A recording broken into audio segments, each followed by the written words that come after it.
नमस्कार, आपका नेता में आपका स्वागत है। मैं हूं श्वेता रंजन। देवभूमि उत्तराखंड की सरजमी पर चुनावी रंग चढ़ने लगा है। मुद्दे, आरोप प्रत्यारोप और चुनावी रणनीति के बीच संघर्ष की तस्वीर साफ है। सत्तासीन कांग्रेस और विपक्ष के बीच चुनावी संग्राम भी होगा और सत्ता हासिल करने के तमाम खेल भी।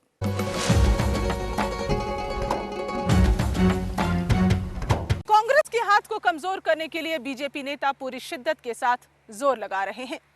बीजेपी के कद्दावर नेता रमेश पोखरियाल निशंक किस तरह से कांग्रेस से मुकाबिल होंगे, इसी पर चलेगा आज उनसे सवाल जवाब का दौर। पेशे से पत्रकार रहे रमेश पोखरियाल निशंक राजनीति में भी सक्रिय रहे और 1991 में वो कर्णप्रयाग से विधायक चुने गए। 1993 में वो दूसरी बार जनता के नेता साबित हुए और विधानसभा सदस्य बने। 1996 के विधानसभा चुनाव में भी उन्होंने अपना जनाधार साबित किया और विधायक निर्वाचित हुए। उत्तरांचल बनने के बाद उन्होंने वित्त और राजस्व समेत 12 मंत्रालय संभाले। 2002 में थैलसेन की जनता ने उन्हें समर्थन नहीं दिया और वो चुनाव हार गए। साहित्य जगत में दखल रखने और कई किताबें लिखने वाले रमेश पोखरियाल निशंक यूं तो जनाधार वाले नेता हैं, लेकिन पिछले चुनाव में जनता ने उन्हें भी खारिज कर दिया था। रमेश पोखरियाल उत्तराखंड बीजेपी के उन नेताओं में गिने जाते हैं जो शर्त लगाकर चुनाव जीतने का माद्दा रखते हैं, मगर लोकतंत्र की पथरीली और टेढ़ी मेढ़ी राह पर अक्सर बड़े बड़े दिग्गज फिसल जाते हैं। रमेश पोखरियाल के साथ भी कुछ ऐसा ही हुआ। कर्णप्रयाग से आप 3 बार चुनाव जीते, 3 बार लड़े, तीनों बार जीते, लेकिन फिर ऐसा क्यों हुआ कि जब आप थलीसंघ से चुनाव लड़ने गए तो आप हार गए? उसके कई कारण हैं। मैं कर्णप्रयाग बड़ी विधानसभा थी। ये जो क्षेत्र थलीसंघ छोटी सी विधानसभा हो गई, इसको ये क्षेत्र में पहले भी कमज़ोर था, लेकिन ये रिस्क मैंने उठाया। कर्णप्रयाग मेरा गढ़ था। मेरे मन में आया कि ये भी निकल आएगी तो भारतीय जनता पार्टी की झोली में एक और सीट खड़ी हो जाएगी, लेकिन शायद वो ठीक नहीं रहा। वहाँ की जनता ने आपको नकार दिया? ऐसा तो नहीं है। मुझे लगता है कि यदि वहाँ की जनता ने नकारना होता तो चुनाव हारने के बाद जो लोगों के आंखों में आंसू देखे मैंने, उसने मेरे को बल दिया और मुझे लगता है कोई ना कोई हल्की सी चूक हुई है जिसके कारण ये हुआ। जब आप 12 महत्वपूर्ण विभाग संभाल रहे थे तो आपने थलीसंघ के लिए मतलब कोई काम नहीं किया था कि जनता ने आपको नकारा? काम तो उत्तर प्रदेश की 425 विधानसभा में मेरा भरोसा है कि जितना काम मेरी कर्णप्रयाग विधानसभा में हुआ, इतना आत्मविश्वास है मुझे कि शायद नंबर 1 पर ही हुआ होगा। और उसके कारण आज उनको महसूस हो रहा है, क्योंकि मैं जा नहीं पाया। मैं बांट सकता था, समय नहीं निकाल पाया। वित्त जैसे विभाग था, 24 घंटे में से 20 घंटा देना पड़ता था, और ये समय रेगुलर न दे पाना इसकी एक बड़ा कारण मैं समझता। रमेश पोखरियाल को जनता के लिए कम समय दे पाने की कीमत अदा करनी पड़ी। वो इस बात को बेहिचक कबूल करते हैं। कलम के खिलाड़ी पोखरियाल सियासी बयानों में भी अपनी होशियारी बखूबी दिखा लेते हैं। अब आपने समय दिया, रेगुलर समय दिया है थलीसंघ की जनता को? रेगुलर समय ही नहीं दिया है। लोग महसूस करते हैं कि उनसे क्या चूक हो गई, और मुझे ऐसा भरोसा है कि इस समय शायद लोगों को भी एहसास होगा। तो वो छोटी सी चूक जिसका आप जिक्र कर रहे हैं वो क्या थी और कैसे आप दूर कर रहे हैं? यही चूक कि उनको जो नया राज्य था, उनको लगा निशंक जी ने राज्य बनाया। लोगों की अपेक्षाएं थी कि जितने बेरोजगार हैं उनको एक साथ रोजगार मिल जाएगा। सियासत में गलतियां नई बात नहीं है, लेकिन बड़ी गलती का बड़ा खामियाजा भुगतना पड़ता है। हालांकि रमेश पोखरियाल जैसे अनुभवी नेता अब कोई गलती नहीं करना चाहेंगे। कौन बनेगा मुख्यमंत्री? जी हाँ, उत्तरांचल में कांग्रेस और बीजेपी दोनों में चुनाव से पहले ही चुनाव के बाद बनने वाले निजाम के नाम को लेकर अटकलों का बाजार गर्म है। हालांकि बीजेपी के पास मुख्यमंत्री बनने वालों की लिस्ट तो लंबी है, लेकिन बीजेपी किसी भी नाम को लेकर जल्दबाजी में नहीं है। भाजपा में चुनाव से पहले और चुनाव के बाद तक की खामोशी कहीं घमासान के रूप में न सामने आए, इसलिए हाईकमान ने बतौर मुख्यमंत्री किसी का नाम जाहिर नहीं किया है। भाजपा ने किसी को सीएम के तौर पर पेश नहीं किया है, लेकिन अगर चुनाव जीत जाती है भाजपा तो कौन बनेगा मुख्यमंत्री? हमारे पास तमाम है। हमारे राष्ट्रीय अध्यक्ष जी ने कहा हमारे पास तमाम योग्यतम लोग हैं। जैसे सारे ही लोग हैं। जैसे नाम क्या? बताइए ना। आप जितने भी नाम जो है लेंगे आप, तो वरिष्ठ नाम आपको हमारे ही पास। एक भी नाम नहीं सूझ रहे अभी? नहीं, नाम क्या सोचने, हमारे पास इतने नाम तो हैं। बताइए ना। मैं कह रहा हूँ, आपने खंडूरी जी का नाम लिया, आपने कोश्यारी जी का नाम लिया। हमारी यदि लाइन आप और लंबी देखेंगे तो एक से बढ़ कर के एक नाम हमारे पास है। अच्छा, खंडूरी जी ने अभी अगर नेतृत्व संभाला जो, तो वो कोश्यारी जी कुछ नाराज से हैं क्या? ने कहाँ नेतृत्व संभाला, किस चीज़ का? अब उनके नेतृत्व में चुनाव करने की जो बात आई। नहीं, उनके नेतृत्व में चुनाव करने की कहाँ बात आई। वो चुनाव संचालन समिति के अध्यक्ष हैं। हाँ बिल्कुल। और उस समिति के सारे लोग सदस्य भी हैं। हाँ हाँ। एक और प्रदेश अध्यक्ष भगत सिंह कोश्यारी और दूसरी ओर चुनाव समिति के अध्यक्ष खंडूरी जी, इन दोनों की ताकत मिलकर के हम और मजबूती से खड़े हो रहे हैं। उत्तराखंड में बीजेपी के चुनावी अभियान के सारथी हैं बीसी खंडूरी, लेकिन उन्हें लेकर अंदरूनी गुटबाजी की हवा भी चल रही है। चुनाव की कमान खंडूरी के हाथ में देने की बात और उनके तजुर्बे से मिलने वाले फायदे की बात पर रमेश पोखरियाल का सियासी जोश कुछ ठंडा लगता है। अच्छा, खंडूरी जी के नेतृत्व में भाजपा कितना कुछ प्रूव कर पाए? हमने जब परिवर्तन यात्रा निकाली तो जिसको कांग्रेस एक ख्याली पुलाव मानती है, वो अच्छा है। हालत खराब हो गई कांग्रेस की। अब जब हमने परिवर्तन यात्रा 70 विधानसभाओं में जो यात्रा हमने तय की, हरिद्वार से शुरू की, अपार भीड़ थी। तो ये इस बात का सबूत है कि लोगों ने मन बना दिया इस कांग्रेस के कुशासन को उखाड़ फेंकने का। परिवर्तन यात्रा के नतीजे कितने सार्थक होंगे, ये तो वोटों की गिनती के बाद ही साफ हो सकेगा। लेकिन रमेश पोखरियाल बीजेपी की तैयारियों से खासे मुतमईन नजर आते हैं। जनता की कौन सी शिकायतों को दूर नहीं कर सके, थैलीसैंड से चुनाव लड़े रमेश पोखरियाल ने, और अपनी सरकार के दौरान उन्होंने क्या दिया थैलीसैंड की जनता को, जानेंगे हम एक ब्रेक के बाद।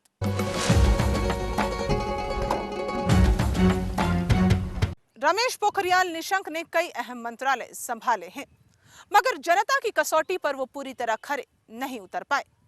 कर्णप्रयाग से 3 बार चुनाव जीतने वाले रमेश पोखरियाल निशंक को थैलीसैंड की जनता ने खारिज कर दिया। थैलीसैंड की जनता ने रमेश पोखरियाल को रहनुमाई के मौके दिए। उनके और जनता के बीच जो लोकतांत्रिक ताल्लुक रहा, उसमें पिछले चुनाव ने भारी अंतर ला दिया। समय के अलावा जो एक बहुत जरूरी बात होती है वो ये कि आप वहाँ की जनता को वो तमाम सुख सुविधाएं दे सकें जो एक प्रतिनिधि से उम्मीदें रखी जाती हैं। आप अपनी जनता को क्या दे सकें? यदि आप समीक्षा करेंगे तो सड़कों का, स्कूलों का, चिकित्सालयों का, विद्युतीकरण, रास्ते, जो मूलभूत लोगों के पास होना चाहिए। रमेश पोखरियाल ने अपने कार्यकाल में जो कुछ भी किया, उसकी तस्वीर में इत्तेफाक से ज्यादा फर्क नजर नहीं आता। उनके दावों के बावजूद हालात पूरी तरह नहीं बदल सके हैं, जिसे लेकर वो कुछ नई उम्मीदें जाहिर करते हैं।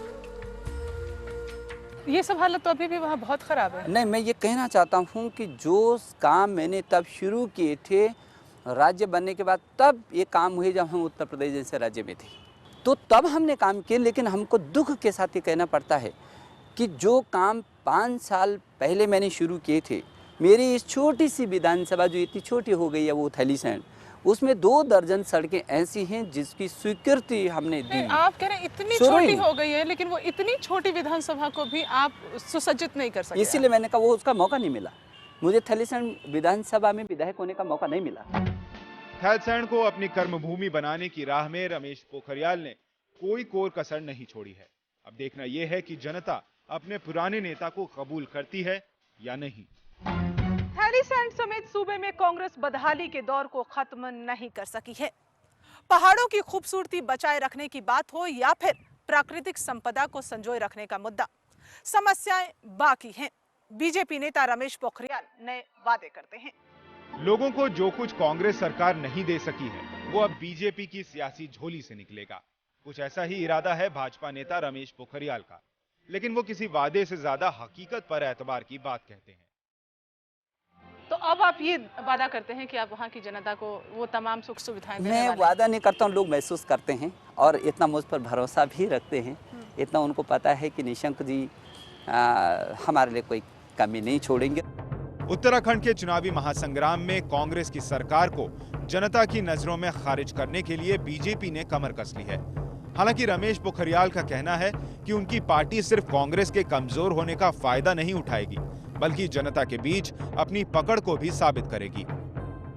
ये एंटी इनकम्बेंसी फैक्टर जिस पे भाजपा चुनाव लड़ने की कोशिश कर रही है, इस पर क्या आपकी जीत निश्चित है? नहीं नहीं, गलत है। हम केवल उसके नकारात्मक के कारण जीत नहीं कर रहे हैं, हमारा सकारात्मक पहलू भी रहा है। हमने राज्य की स्थापना की 50 वर्ष में कांग्रेस जिस राज्य को नहीं बना सकी वो भारतीय जनता पार्टी ने राज्य बनाया। राज्य नहीं बनाए, 6 महीने के अंदर अंदर विशेष राज्य का दर्जा दिया, औद्योगिक पैकेज मिलना और गांव-गांव में गांव के आधार पर महिला पुरुष युवा के विकास की और पिछड़े क्षेत्रों के विकास। चाहे आपकी जब सरकार यहाँ रही उत्तरांचल में, वो इलेक्टेड नहीं थी, हाँ। लेकिन फिर भी आप जनता को वो सब क्यों नहीं दे सके? तो जनता को नकारना पड़ा और फिर यहाँ वो हमारी चूक हुई है। हम यदि लोगों को ये महसूस कराते कि हम लोकप्रिय सरकार नहीं हैं, हमने राज्य बना दिया, अब राज्य बनाने के बाद आप हमको यहाँ की परिसीमन कराना है, उसकी सरकार का गठन कराना है, आप फिर हमको सरकार में लाइए, फिर ये काम होंगे। तो हिमाचल प्रदेश 8 वर्ष तक केंद्र शासित राज्य रहने के बाद भी जब स्वतंत्र प्रदेश के रूप में आया तो 16 महीनों तक अपने कर्मचारियों को वेतन नहीं दे सका। और देश के अंदर ये पहला राज्य है जो एक साथ। आप कह रहे हैं कि 16 महीने तक कर्मचारियों को वेतन नहीं दे सका, तो भाजपा ये सवाल क्यों उठाती है कि जो उत्तरांचल पर कर्ज का बोझ था वो 14,000 करोड़ से बढ़कर 17,000 करोड़? मैं तो दोनों की तुलना इसीलिए कर रहा हूँ, हमने तो राज्य को स्थापित भी किया और पहले ही महीने से कर्मचारियों को वेतन देना सुनिश्चित भी किया। ये हमारा पुरुषार्थ था भारतीय जनता पार्टी का। कर्ज के बोझ को कर्ज हमने नहीं बनाना चाहिए। कर्ज हमने नहीं किया, मुद्दा बनाएंगे हम। उस राज्य को जिसको 400 करोड़ रुपए इसके खजाने में मैं छोड़ के जाता हूँ, उस राज्य को आज 16,000 करोड़ रुपए के कर्ज के तले आपने ध्वस्त कर दिया, खत्म कर दिया। मुझको उनका कार्यकाल निराशा वाला लगा है। जहाँ उत्तर प्रदेश में वो वरिष्ठ मंत्री रहे हैं, उत्तराखंड की पहली सरकार में, अंतिम सरकार में भी वरिष्ठतम मंत्री थे, वित्त मंत्रालय उनके पास था, पर उनके कार्यकाल को निराशाजनक इसलिए मानता हूँ कि उनके कार्यकाल में वार्षिक योजना का आकार मैं समझता हूँ 900 करोड़ से ऊपर नहीं जा पाया। जिला योजनाओं का पैसा स्वीकृत नहीं हो पाया, 10वीं पंचवर्षीय योजना का पे चर्चा तक नहीं हो पाई, और सबसे बड़ी बात यह है विभागों का ढांचा बनाने में मैं समझता हूँ भाजपा के नेता के रूप में वे असफल रहे। मुद्दे भले ही सियासी दल तय करते हैं, लेकिन जनता पर असर डालने वाले मुद्दों को नजरअंदाज नहीं किया जा सकता। उत्तराखंड की आर्थिक हालत भी बेहद अहम मुद्दा है और इसे लेकर जनता जागरूक भी हो रही है। इस बार चुनावी संग्राम में कांग्रेस को किन मोर्चों पर घेरने की कोशिश करेगी भाजपा, और जन भावनाओं से लेकर बुनियादी मुद्दों के बीच क्या होगी भाजपा की रणनीति, जानेंगे हम एक ब्रेक के बाद। बीजेपी ने कांग्रेस को हर मोर्चे पर खारिज करने के लिए कमर कस ली है। भ्रष्टाचार और कुशासन को बीजेपी हथियार के रूप में इस्तेमाल करेगी। कांग्रेस की उपलब्धियों के बीच बीजेपी उन तमाम मुद्दों पर तैयारी कर रही है जो जनता को बहुत ही करीब से छूते हैं। उत्तराखंड की कांग्रेस सरकार अपनी उपलब्धियों के दम पर चुनावी मैदान में है और बीजेपी को यह यकीन है कि सरकार विरोधी लहर उसके अनुकूल होगी। मगर बीजेपी नेता इस बात को खामोशी से कबूल करते हैं, जिससे उन्हें कांग्रेस के विकल्प के रूप में नहीं बल्कि जनता की प्राथमिकता के तौर पर देखा जाए। हमको तो वो वोट चाहिए और उस वोट को हम खड़ा कर रहे हैं जो भरोसे का हो कि यदि इस राज्य में विकास कर सकती है तो केवल भारतीय जनता पार्टी कर सकती है, और इसलिए हम सकारात्मक वोट के ज़्यादा पक्षधर हैं और वो हमने खड़ा किया है। एंटी इनकम्बेंसी फैक्टर को लेकर आप अगर कुछ मुद्दा उठाने की कोशिश कर रहे हैं तो उसका फायदा भाजपा को ही मिलेगा, ये आप कैसे मान रहे हैं? इसका फायदा सपा, बसपा और क्रांति दल को क्यों नहीं मिल सकता उत्तराखंड? इसलिए कि उत्तराखंड क्रांति दल को भी लोगों ने देखा है, सपा का तो कोई अस्तित्व ही नहीं है। बसपा का हाथी पहाड़ पर तो चढ़ ही नहीं पाया, वो थोड़ा बहुत हरिद्वार जिले में है। बचती है भारतीय जनता पार्टी। कांग्रेस से खुद को किसी भी स्तर पर बीजेपी कमजोर नहीं मानती। उनका मानना है कि जनता बीजेपी की ताकत को पहचानकर उसे जरूर कबूल करेगी। तो आप सबके रहमो करम पर हैं? नहीं, रहमो करम पर हम अपने पुरुषार्थ पर हैं, हम अपने पुरुषार्थ पर हैं और इसलिए कमजोर हैं और हमारा पुरुषार्थ जनता हमारे साथ है, इसलिए हम तो अपनी ताकत के बल पर हैं, नकारात्मक सोच के बल पर नहीं है। हम अब सकारात्मक और अपने पहलू और निर्माण कार्यों के बल पर हैं, क्योंकि हमने इस राज्य को बनाया है, इसको सुसज्जित करने का प्रयास करेंगे और देश के अंदर आदर्श राज्य देने की जो हमारी घोषणा है, हमारी परिकल्पना है, उसको हम साकार करने के लिए। अच्छा, कांग्रेस, आपको क्या लगता है कि ये उत्तरांचल को उत्तराखंड बना देना ये एक ताश के पत्ते की तरह है? वो तो रोज ताश खेलते हैं। कांग्रेस का तो यदि 50 साल का इतिहास देखेंगे तो ताश ही खेलते रहते सुबह से शाम तक। लोगों की भावनाओं को ध्यान में रखते हुए अगर उत्तरांचल को उत्तराखंड बना दिया जाए तो क्या गलत? जिस दिन हमने लोकसभा के अंदर उत्तरांचल के बिल को पास किया, उस दिन ये कांग्रेस के लोग कहाँ सोए हुए थे। उत्तराखंड के नाम को लेकर कांग्रेस पर सियासी फायदा लेने के आरोप लग रहे हैं, लेकिन विपक्षी दलों के लिए यह मुद्दा बेचैन करने वाला भी है, क्योंकि इस संवेदनशील मामले पर वो खुलकर विरोध भी नहीं कर सकते। पहाड़ों की बिगड़ती कहानी को सुधारने की दिशा में कांग्रेस को पूरी तरह सफल नहीं कहा जा सकता। पहाड़ों को हर तरीके से बचाना और कुदरत की दी हुई चीजों को संजोए जाने की बात पर बीजेपी का पूरा जोर है। रमेश पोखरियाल का मानना है कि इस दिशा में बहुत कुछ किया जा सकता है। उत्तरांचल के गठन के बाद से ही विकास मंत्री रहे रमेश पोखरियाल ने राज्य में विकास योजना के नाम पर जितनी भी कोशिशें की हैं, उसे वो एक एक करके गिनवाते हैं। हालांकि बाद में विकास को लेकर वो कांग्रेस की बेपरवाही को निशाना बनाते हैं। अच्छा, आप उत्तरांचल विकास मंत्री भी रहे हैं। उत्तरांचल को विकास के नजरिए से अगर देखें तो आज कहाँ खड़ा महसूस करते हैं आप? मैं ये कह सकता हूँ कि जो काम उस समय उत्तरांचल विकास मंत्री के नाते, चाहे प्रशासनिक हो, चाहे विकास के हों और चाहे यहाँ के योजना के हों, जो काम उस समय हुए, ये सरकार 5 वर्ष में भी उस काम को नहीं कर सकी और मैं साबित कर दूंगा इस बात। उत्तरांचल जहाँ पर भी है, इसका मतलब कि आप एक सफल सशक्त विपक्ष की भूमिका नहीं अदा कर सके? निश्चित कर सकें, तभी तो इनको उखाड़ेंगे हम, क्योंकि सशक्त विपक्ष की भूमिका लोकतांत्रिक देश में अपनी बात को प्रदर्शन, धरना यही करके करते हैं, लड़ाई करके नहीं। विधानसभा का घेरा हुआ, 25,000 लोगों ने घेरा, आखिर हम नेता हैं, अग्रणी रूप में तो रहेंगे। लाठीचार्ज किया, जान से मारने की कोशिश हुई, और एक बार नहीं, 1 बार, 2 बार, 3 बार। यदि आप देखेंगे तो जितनी सशक्त भूमिका भारतीय जनता पार्टी ने विपक्ष के रूप में यहाँ पर दर्ज की, यदि वो नहीं करती तो अभी तक तो इस राज्य को ये कंगाल बना करके बेच दिए होते। गिरवी में तो आज भी रख दिया, लेकिन बेच दिए होते। उत्तरांचल में अगर विकास के नजरिए से देखें तो आय का मुख्य स्रोत पर्यटन और बागवानी को माना जा सकता है। वो उसकी जो हालत है, उसमें जो सुधार नहीं है, उसके लिए क्या आप तिवारी सरकार को ही दोषी मान रहे हैं? निश्चित रूप में तिवारी सरकार दोषी नहीं, भयंकर दोषी है। यहाँ आय का स्रोत केवल पर्यटन नहीं है, ऊर्जा प्रदेश में काम नहीं किया, शिक्षा प्रदेश में काम नहीं किया, और औषधि प्रदेश में काम नहीं किया। ये सब खोखले चुनावी वादों की तरह नहीं लग रहा है? मुझे तो ऐसा साउंड कर रहे हैं जैसे अभी आप चुनाव से पहले। हमने काम किया है, हमने प्रमाण दिए हैं। हमने यहाँ वो काम करना शुरू किया था कि जो इसकी भविष्य की तस्वीर को बहुत ऊंचा उठाती। कांग्रेस के दौर को उत्तराखंड का विपक्षी दल यानी बीजेपी विनाश का दौर करार दे रहा है। चुनावी तारीख धीरे धीरे पास आ रही है और बीजेपी नेता हमलावर हो रहे हैं।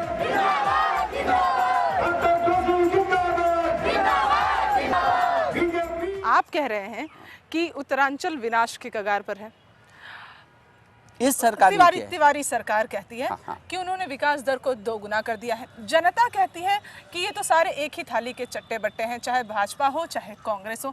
जनता में इतनी ज्यादा निराशा का आ जाना, वो भी 6 साल की मतलब राज्य अभी उम्र देखिए अगर इस राज्य की, क्या सोचते हैं आप? जनता त्रसित है। जनता इस बात को महसूस करती है कि जिस राज्य को भारतीय जनता पार्टी ने बनाया था, घर बनाया था भारतीय जनता पार्टी ने, और घर बसों कर गए वो जो उस घर के बारे में जानते ही नहीं थे। ऊधम सिंह नगर और हरिद्वार उत्तरांचल के अभिन्न हिस्से की तरह देखा जाता है। ऊधम सिंह नगर में जो विवाद उपजा था उसको निपटाने की जिम्मेदारी अटल बिहारी वाजपेयी ने आपको सौंपी थी, और हरिद्वार भी अपने आप को पूरी तरह से अभी तक अब देखा जाए तो उत्तरांचल से जोड़ नहीं पाया है। क्या महसूस करते हैं आप? पूरा जोड़ रहा है, और मेरा ये सौभाग्य है कि हरिद्वार और ऊधम सिंह नगर की जो ये विवाद थे और बहुत कठिनाई के विषय थे, आदरणीय अटल जी ने इनको सुलझाने की जिम्मेदारी मेरे ऊपर सौंपी। और यदि इन 2 विवाद नहीं सुलझते तो उत्तरांचल राज्य का गठन भी नहीं होता। जहाँ तक विषय है ऊधम सिंह नगर का, वो तो समरस पहले से ही थी, तो नैनीताल का हिस्सा था। हरिद्वार का विषय है वो कुंभ क्षेत्र है, और हरिद्वार हमारी हर की पैड़ी है, हमारा आंगन है। गैरसैंण जिसको राजधानी बनाने की बात बार बार उठती है, क्या ये भी एक मुद्दा होने वाला है चुनाव में? मुझे लगता है कि यदि ये मुद्दा होगा और है तो इसके लिए जिम्मेदार भी ये कांग्रेस की पार्टी है। हम ये मान लें कि जनता अगर इस बार भाजपा को मौका देती भी है तो वो इस बात पर देगी क्योंकि कांग्रेस से उनको तो पूरी तरह निराशा मिली है। भाजपा से कुछ आशा है, इस बल पर चुनाव आप नहीं जीत रहे? नहीं, कुछ नहीं, भारतीय जनता पार्टी पर ही आशा है। और उसको देख लिया उसने कि कांग्रेस ने 50 साल तक प्रत्यक्ष पहले भी शासन किया। तो निराशा की बात करें, क्योंकि कांग्रेस से निराशा, इसलिए और लोगों का ध्यान आपकी ओर जा रहा है, अदरवाइज तो नहीं। अब लोगों ने उसको मौका दिया कि लो बनाओ चलाओ। अब यदि वो मौका देने के बाद वो ऐसे बजाय काम करने के ये पीछे तो न धकेलते राज्य को। रमेश पोखरियाल बीजेपी के चुनावी महासमर में अहम किरदार हैं। हालांकि अपने तजुर्बे और सियासी हुनर को वोटों में तब्दील करने की कवायद करने वाले पोखरियाल भी कसौटी पर हैं। बीजेपी को वो कितना फायदा दिला पाते हैं और जनता भगवा ब्रिगेड को कितना कबूल करती है, ये बहुत जल्द साफ हो जाएगा। फिलहाल रमेश पोखरियाल नई उम्मीदें लेकर जनता के बीच जा रहे हैं। तमाम विषयों पर अपने कलम को पूरी धार के साथ चलाने वाले रमेश पोखरियाल बीजेपी के सत्तासीन होने के सपने को कौन सी दिशा दे पाते हैं, कांग्रेस को घेरने की कोशिशें कितनी सफल हो पाती हैं और चुनावी मैदान में संगठन कितनी ताकत दिखाएगी, जनता के साथ हमें भी रहेगा इसका इंतजार। आपका नेता में आज बस इतना ही, अगले हफ्ते फिर मिलेंगे। नमस्कार।